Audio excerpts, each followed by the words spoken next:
May isang templong natagpuan sa Turkey na mas matanda pa sa Stonehenge. Mas matanda pa sa mga pyramid ng Egypt. At tila pinatunayan nito na mali ang lahat ng akala natin tungkol sa sinaunang tao. Welcome sa Mahiwagang Buwan, kung saan tinatalakay natin ang mga misteryo ng daigdig upang gisingin ang kamalayan at tanungin, totoo bang kilala na natin ang ating kasaysayan? O may mga bagay pa itong sadyang inilihim o nalimot?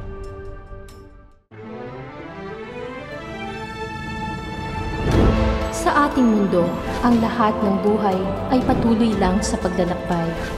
Iba't ibang karanasan man ang ating tinatahak, may hatid na aral sa ating tumatatak. Nagpapalago at nagpapaunlad ng ating spiritualidad. Tayo na't gumising sa kawalan. Tuklasin ang Mahiwagang Buwan.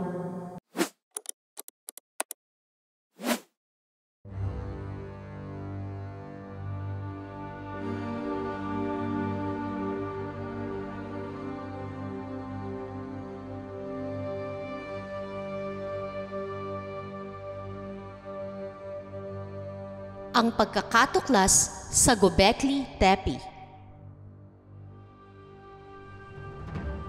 Noong 1994, isang German archaeologist na si Klaus Schmidt ang nakadiskubre ng isang kakaibang lugar sa southern Turkey.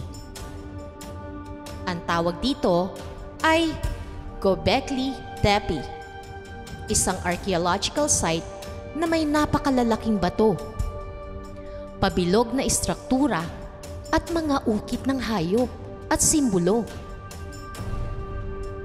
Pero ang nakakagulat, 12,000 years old na ito. Mas matanda sa anumang klaseng templong natagpuan ng tao. Ibig sabihin, ginawa ito bago pa man ang naitalang agrikultura at mga lungsod sa kasaysayan. E paanong nagawa ito ng mga sinaunang hunter-gatherers? Wala silang mga tools o teknolohiya ayon sa mainstream history.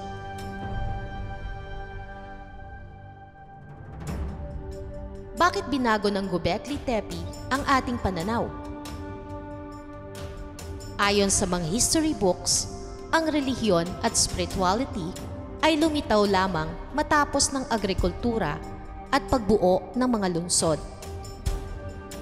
Pero ang Göbekli Tepe ay isang nagsasabing baligtad ang kwento.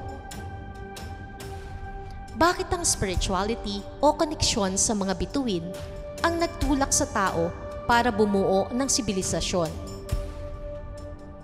Hindi pagkain o survival lamang. Ang mga megalithic pillars dito ay may timbang na 10 to 20 tons bawat isa. May mga ukit ng hayop, leon, ibon, ahas, pati kakaibang simbolo na hanggang ngayon ay hindi pa din lubusang nauunawaan. Posible kayang ritual site ito para sa komunikasyon sa mga bituin o sa ibang dimension? Mga teorya, cosmic temple, stargate o ancient memory.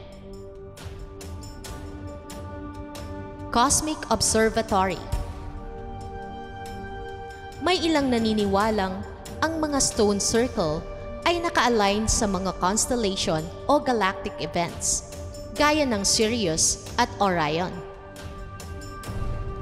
Ang mga hayop na nakaukit ay maaaring zodiac signs o cosmic beings. Stargate or portal site. May mga esoterikong paniniwala na ang Göbekli Tepe ay isang energy portal, isang lugar kung saan manipis ang belo sa pagitan ng mga dimensions. Ang geometry nito ay maaaring isang susi sa interdimensional contact. Encoded ancient memory. Ayon sa iba, maaaring ang site ay nilikha para panatilihin ang kaalaman mula sa isang advanced na civilization na nawala na sa kasaysayan, tulad ng Lemuria o Atlantis. By the way, magkakaroon po tayo ng topic tungkol dito upang maunawaan natin ng mabuti kung ano nga ba ang ancient civilization na ito. Bakit nga ba ito inilibing ng buo? Ang isa pang misteryo, bakit inilibing ang buong site?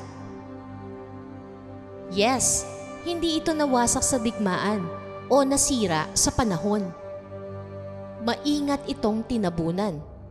Para bang may gustong itago ito o protektahan. Was it hidden to preserve sacred knowledge for the future? O baka naman may puwersa na gustong burahin ang alaala nito sa collective memory ng tao? Ano ang totoong kasaysayan natin? Ang Göbekli Tepe ay parang muling pagbubukas ng aklat ng nakaraan. Pero hindi sa paraang itinuro sa atin ng eskwelahan. Ito ay paalala na marami pa tayong hindi alam. Marami pang nawala o sinadyang itago. At marahil, oras na para muling balikan ang ating ugat bilang spiritual at cosmic beings. Kung ganito katanda ang isang templo at tila mas advanced kaysa sa inaakala natin, sino talaga ang unang sibilisasyon ng tao?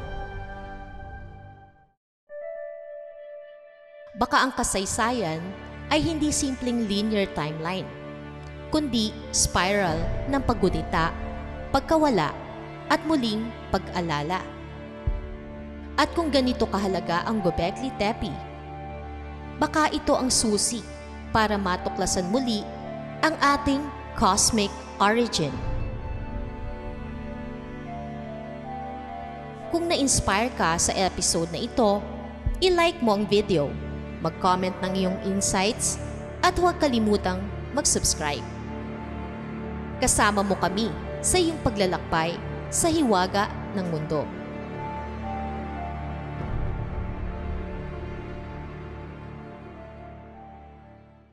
Bago lang po tayo magpaalam, kung mahilig kayo sa music, pakisuportahan naman ang aking latest music creation na makikita sa Spotify, Apple Music at iba pang music platforms. At sa kabilang channel ko dito na may title na Creative Moon Music.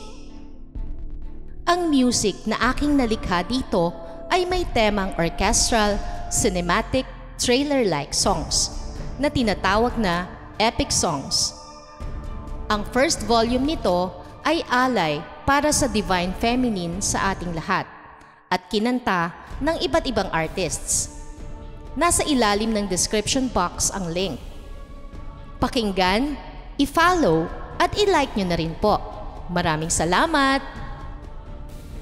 Ito ang mahiwagang buwan, liwanag para sa kaluluwa. Peace, love, and light. Thanks for watching.